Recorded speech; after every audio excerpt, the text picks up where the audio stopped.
Welcome, everybody. I am Chris Hall, CEO of Vitelity. I started off designing networks and built a global telecom company out of open source PBX systems. Started off using Unix-based routers. And so as time's gone by, I've helped develop and write most of the security protocols for our company. So I hope that I can help you guys build a secure and stable network. The way I'd like to do this is more of an impromptu. Turn the mic up a little bit, please. Okay. I'd like to do this more of an impromptu. So if you could, you should have received a sheet here that has my most important VoIP or security issue is. So if you could fill that out. And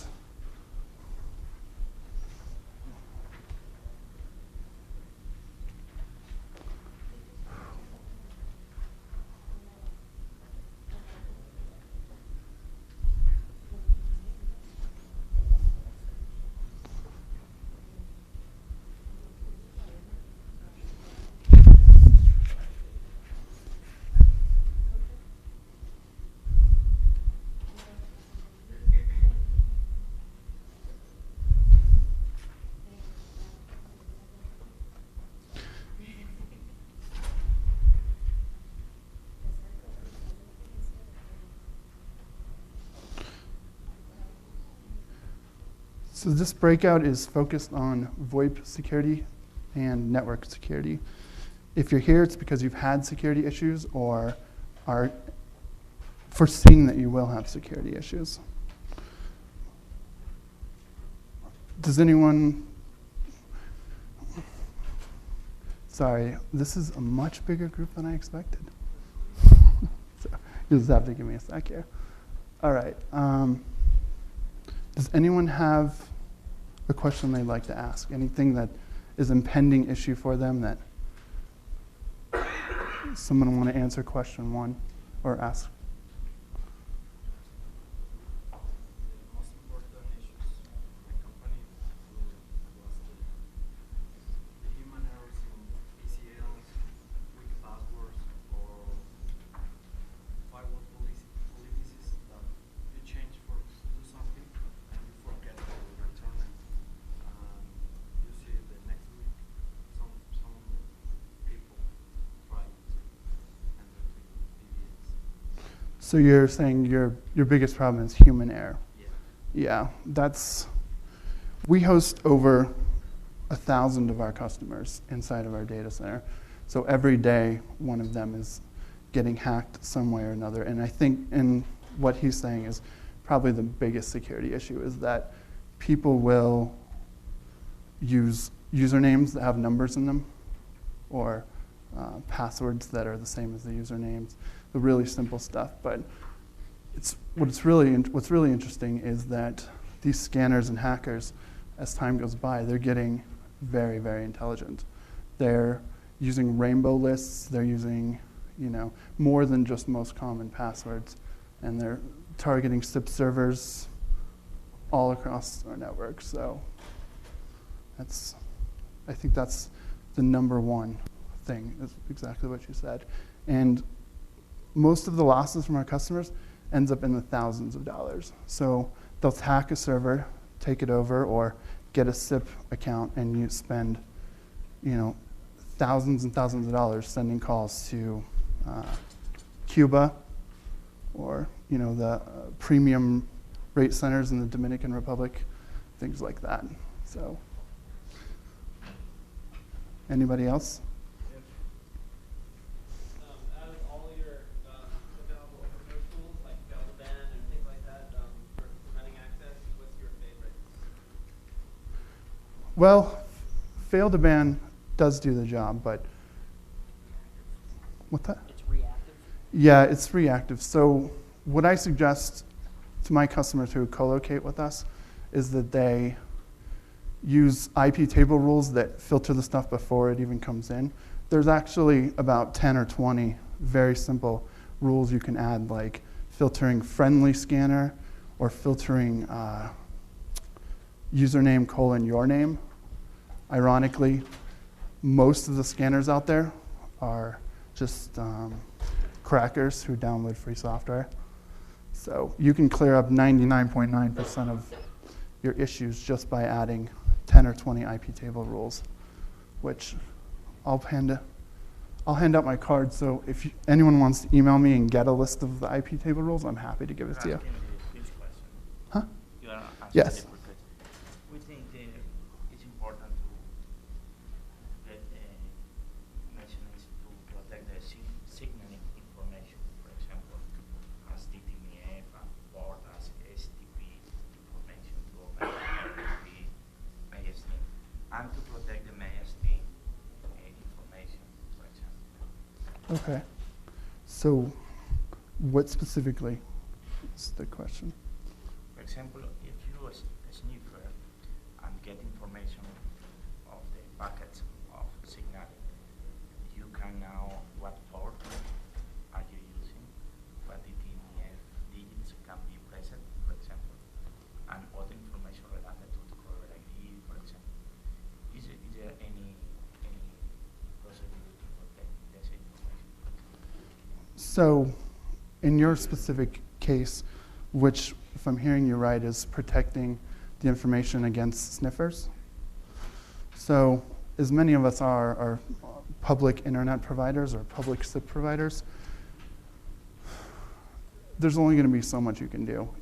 I have some security outline that I'll be passing out in a while, and that will go over things you can do internally on your network that will help prevent even the possibility of having sniffing internally. But then there's always the possibility of public internet sniffing, or, MAC address arbitraging, all sorts of different things that the users could be experiencing. Is there anybody else?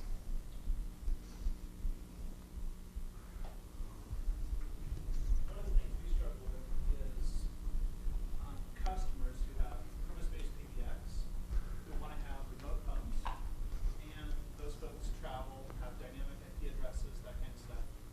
Other than quality usernames and passwords and stuff like he mentioned with VLANs, what kinds of either security appliances or other applications do you recommend? Will the remote users, can they move at any time? Are they completely nomadic? Traveling salesperson with a cell phone Okay. or laptop, for example. So in that instance, you're back to the same thing as the kind of things that we get into, where we're constantly filtering incoming connections.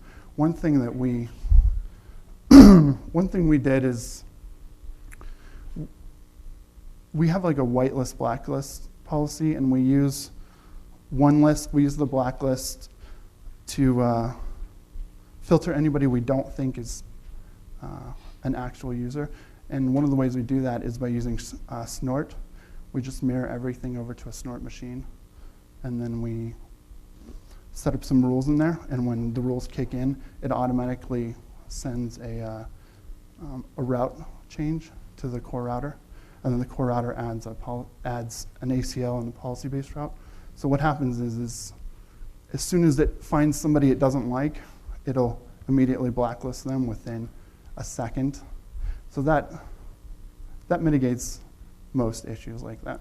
So, and then there's the other side. You can use a whitelist policy, which our whitelist policy is for emergency security. So sometimes, on occasion, we get a distributed denial of service. We're probably one of the few companies that gets a lot of it, unfortunately, just because we host so many open source people. At any one time, we have over 20,000 Asterisk machines registering to our network. So the other side is switching to a firewall everything, don't allow anything, and then specifically allow IP addresses.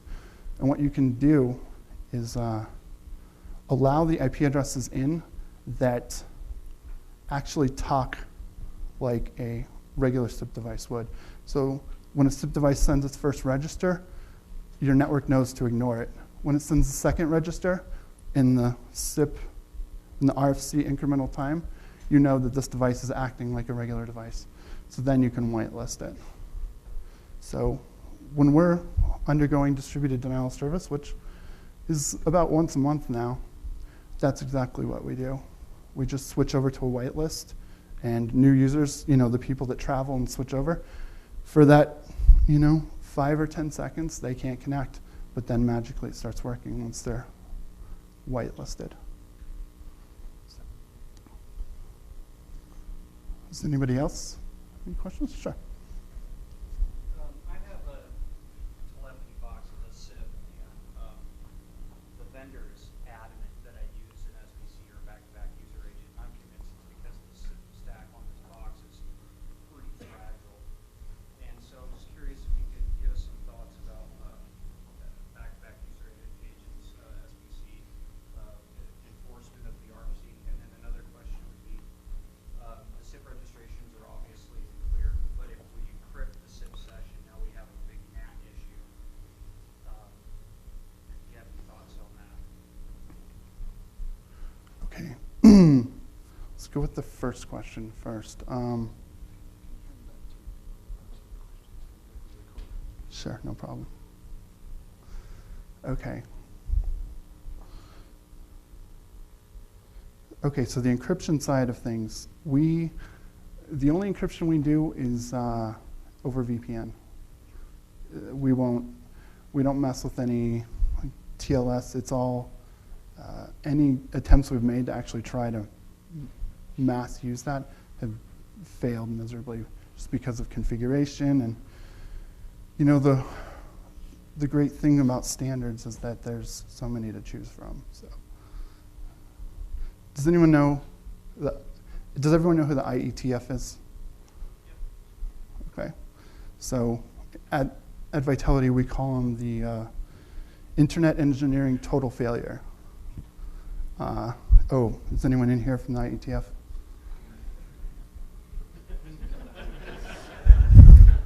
Normally I should ask that question first. Yeah.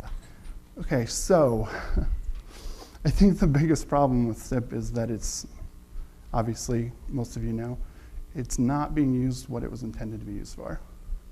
So in the beginning, some of our people have talked to the original people who developed SIP, and they said, they expected that people would use proxies, that there would be forwarding capabilities, that it would have many of the features that HTTP has. So, and then as other people chimed in and started adding on, it just turned into a conglomerate of mess.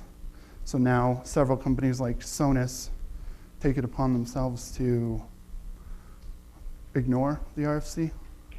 So now what we have are many, many different sets of standards. So it's very, very hard to have any sort of security policy. About your other question, using an SBC, what I recommend is obviously using an open source SBC in front of all your stuff. One of the reasons is that, for instance, Camilio, if you put that in front of your whole network, this is a product that was completely written, I don't know if anybody's looked at the code, but it's horrendous, but it was written to be very, very fast. So what you can do is take a large portion of your denial of service attacks or your scanning attacks and put it on that Camilio box, and it can handle the load. So it's constantly responding, so it's not hurting the machines behind your network. I know Acme Packet and some of these others actually have some security features as well, but I always recommend putting an SBC in front of everything, just for the mere fact that most SBCs are written to take a crap load of hits or DDoS or malformed information and ignore it, that sort of thing. So that's my stance on the SBC. Anybody else? Can you tell us about the kind of tools that are used out there and who uses them? Can Can you tell us about the tools that are used out there to compromise systems and who uses them and why they do it? Okay. I think most of the attacks are done by, most of the attacks are brute force. So they're done with a security tool called Friendly Scanner. The person who wrote it in Python intended it to be a security check utility, but you know how that goes. So what a lot of people do is they use Amazon Web Services, and they upload their little Python scripts and just scan the crap out of anything that they can get in touch with. So for the most part, it's variances or the actual use of this friendly scanner. So adding some basic, you know, those 10 IP table rules that I was talking about will clear up 99% of your scans and stuff like that. As far as other security tools people use, the security people I know don't actually use any tools per se. They just write packets and kind of see where it goes and see what happens. So those are the better ones. Does that answer your question? Well, yeah. What about Sniffers and Cain Abel and stuff like that? Well, Sniffers is the friendly scanner. Right. So, and then what was the other one? Cain and Abel. Cain and Abel. I don't think I've heard that one. Does anybody know about Cain and Abel? A Windows password cracker? Do you know much about it? It's designed to take vulnerabilities of the anti-landman hashes, length issues, and try to enforce passwords. Okay, so just like taking a rainbow table, Jack the Ripper. Okay, right. So just gotcha. Okay. Does that? Okay, cool. Awesome. Anybody else? Questions about securing the RTP stream outside of the scope of this discussion? Securing the RTP stream outside of the scope of this discussion? I know that it's SIP security, but my biggest issue that I face is with the growing number of soft phones and new desktop sets, mobile clients. Securing the SIP is one thing, but securing the RTP stream for conversations dealing with intellectual property and whatnot is probably the biggest challenge I face, just because everyone kind of implements it in a different way. Right. So we don't focus too much on the RTP stream just because it's, while it is a major security problem for HIPAA and all of these other things, it's not one that typically costs customers a lot of money, and that's primarily where we focus. I mean, the only real way to do that is to do it, tunnel the traffic over, encrypted link, and there's some phones that can do that for you and that will work with FreeSwitch. I think SNOM has a phone for you. Huh?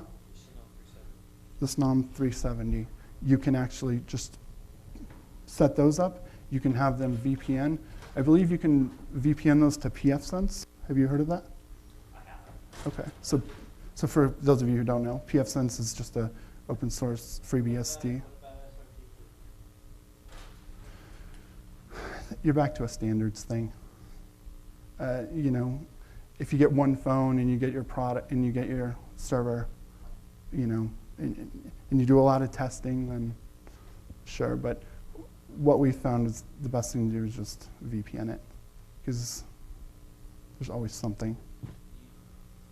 You can only do VPN to your office. What about the next leg, Like say I can VPN to my office, that gets me to there. How about when I go out to you? Well, you could private peer with us. What he's asking is what happens after the VPN? What happens after the phone to the server, right? So to us, you can VPN to us. You can. We also offer private connections in LA, Denver, Miami So we can, you can create a complete secure connection that's dedicated. But past that, I mean, what level 3 or anybody else or any of our other providers are going to do past that, I can't tell you. We can only guarantee the connection, one point to another. Was there any more to your question that I didn't get to? The one place that asked me that, I told them, well, it's just as easy for somebody to go clip under the copper outside and stuff. and that shut them up. So. True. There's always going to be there's no absolutes in this. This is security. Yes. One quote I always use is security is for cadavers. So Yeah. you're not going to be able to secure it all. And we feel really hardcore about securing your authentication. And now through users next to their desktop phone, whatever model you choose. Small router that does VPN. Label it well, say plug your phone in here, plug this into your ISP, and the rest usually takes care of itself. You program it, connects up to your VPN and your port boxes. If it's a soft client, put a VPN on their laptop. And you can keep everybody within a tunnel pretty inexpensive if you out in advance. If you're with Vitelity securely, then you should be encrypted and then. So what he's saying is it's pretty easy. All you have to do is, do you have any device you recommend? There's a lot, you could, depending on what your expertise level is, you can get a Linksys router with custom firmware on it, that's going to cost you $50. Or you can build a small embedded PC with,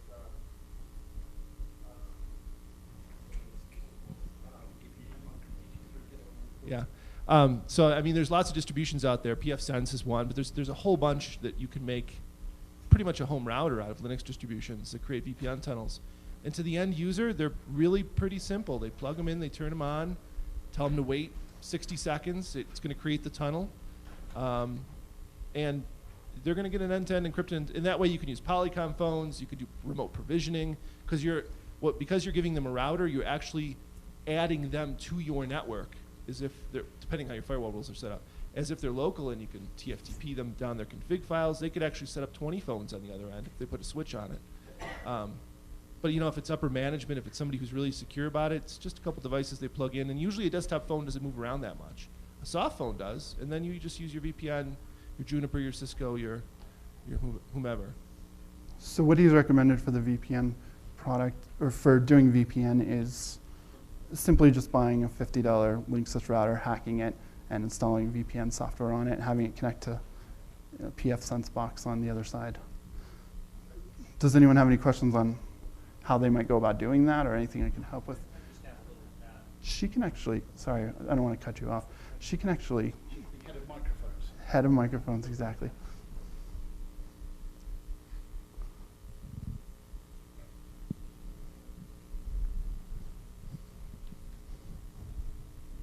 Okay, I just wanted to point out that the protocol's OpenVPN. It wraps packets in SSL, right?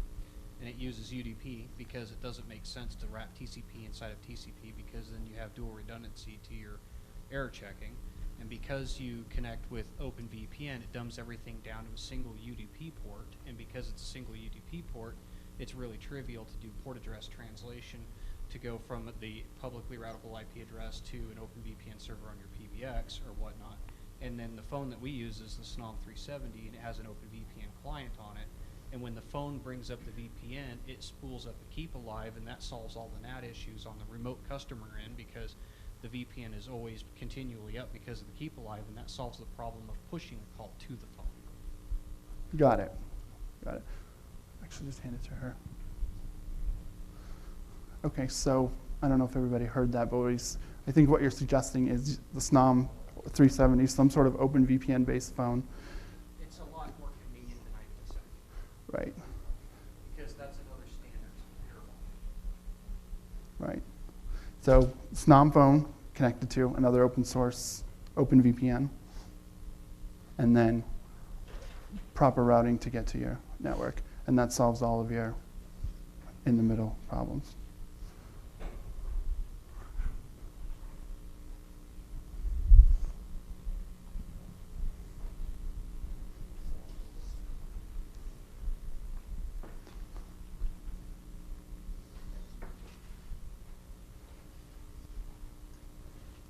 Yeah, just to add to what he said, I just want to give a +1 to OpenVPN. We've had a lot of really good success using just commodity, either DDWRT routers, the 54GL, it allows you to run DDWRT.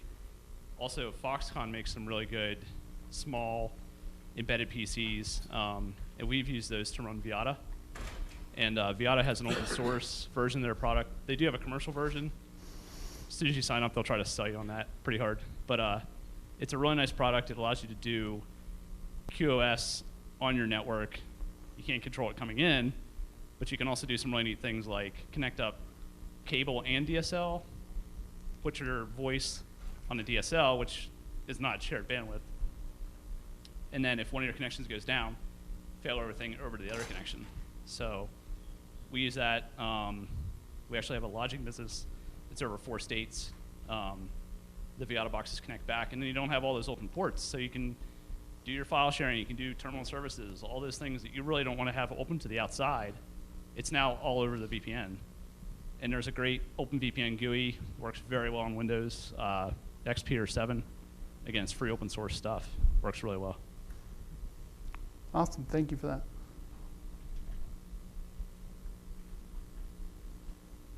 Did everyone hear? Did anyone have any questions about what he said? I know it's been popular to say use VPN, and what if then in using a VPN, you're essentially adding maybe 1,000, 10,000 customers from 50 different industries, some of which may be competing against one another, into your network now? How do you keep them separate? Yeah, that gets a bit tricky. With pfSense, you can do multiple VLANs, a lot of management. My suggestion would be, as long as you secure your internal network and you follow best practices and make sure that your own internal network cannot be accessed without multi-factor authentication, all that other stuff. I think most people are fairly comfortable with their traffic being combined. I mean, when you send your calls out to your vendor's going to combine your calls anyway, so.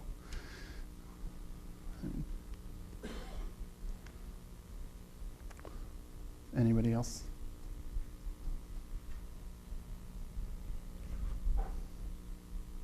That's pretty loud. I'll project. Does Vitelity offer or support mobile SIP client connectivity? Rena, SIP-Droid, Media5, any of those? Well, we support anything that supports SIP, Okay. just generically. So, yeah. Using the same methods of securing the SIP conversation. Yeah, we can do VPN. Honestly, most of our customers don't use VPN. Out of the, I would say about only 1% of our traffic actually comes over VPN, and those are the banks. We have a couple banks. We, our bigger clients like Orbitz.com, we just do private links. We have, we're co-located in Chicago and some other places, so it makes it pretty easy. We also have a nationwide IP network, 30 gigabit, so what we've done is we've rented waves from all of our major locations, from a few major providers, level 3, XO. So what we've done is built a nationwide 30 gigabit IP network for this specific purpose. Anybody else?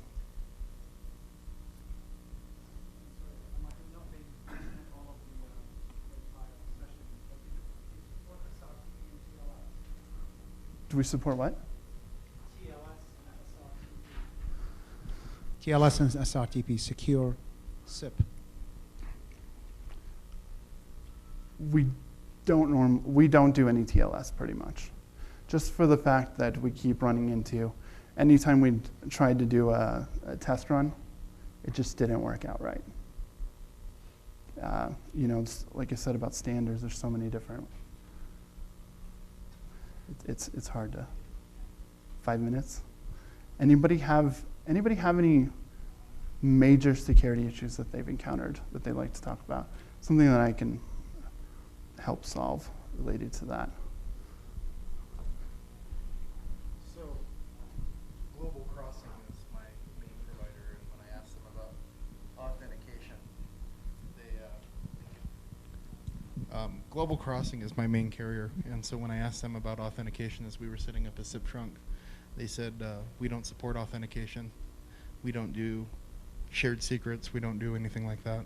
What would you recommend for a company that I finally convinced to get into the SIP protocol to start from, what would you recommend for a security solution for a company that offers just a Ethernet connection and says send your SIP traffic to this IP address? Private network is about as secure as it gets.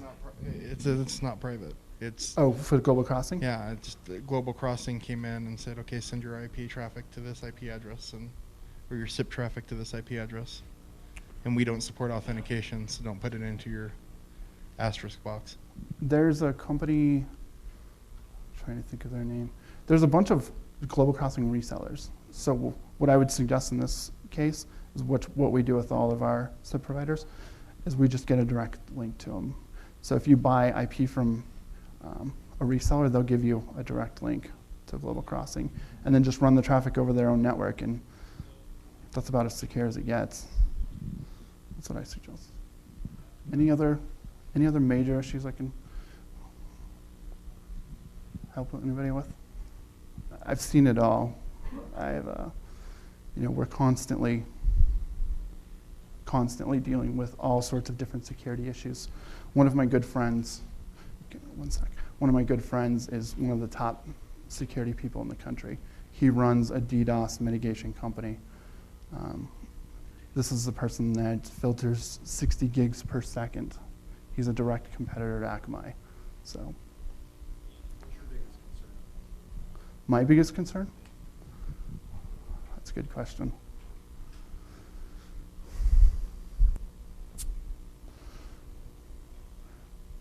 My biggest concern is that the hackers are going to get better, and they're going to learn what we know. And what we know is that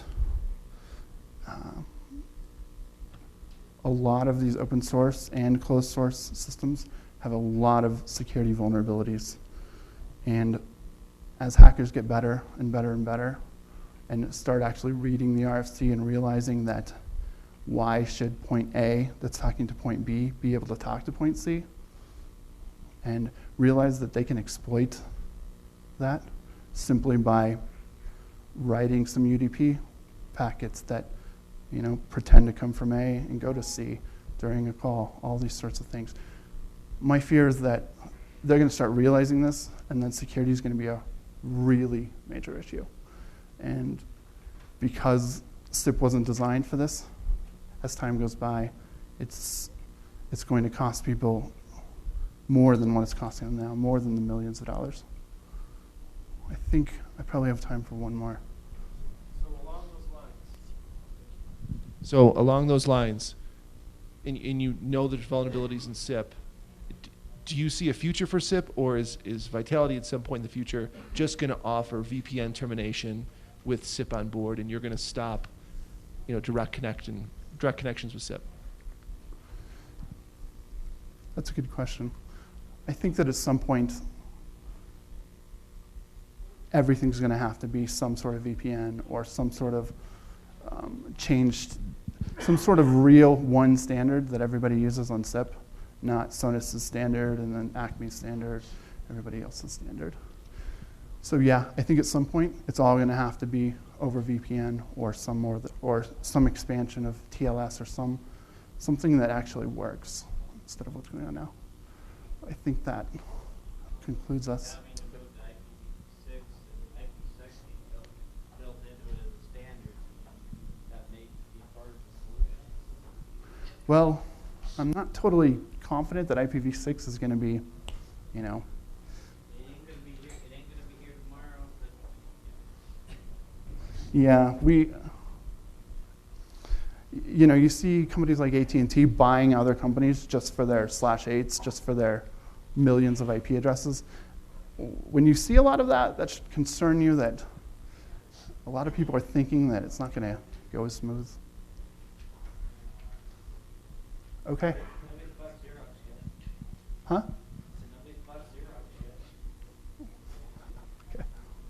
Hi, I'm Scott Navratil, VP of Sales and Marketing for Vitelity, and I think that concludes the session. I want to thank everybody for coming, and let's give Chris a big hand. Hope you got some good information for that.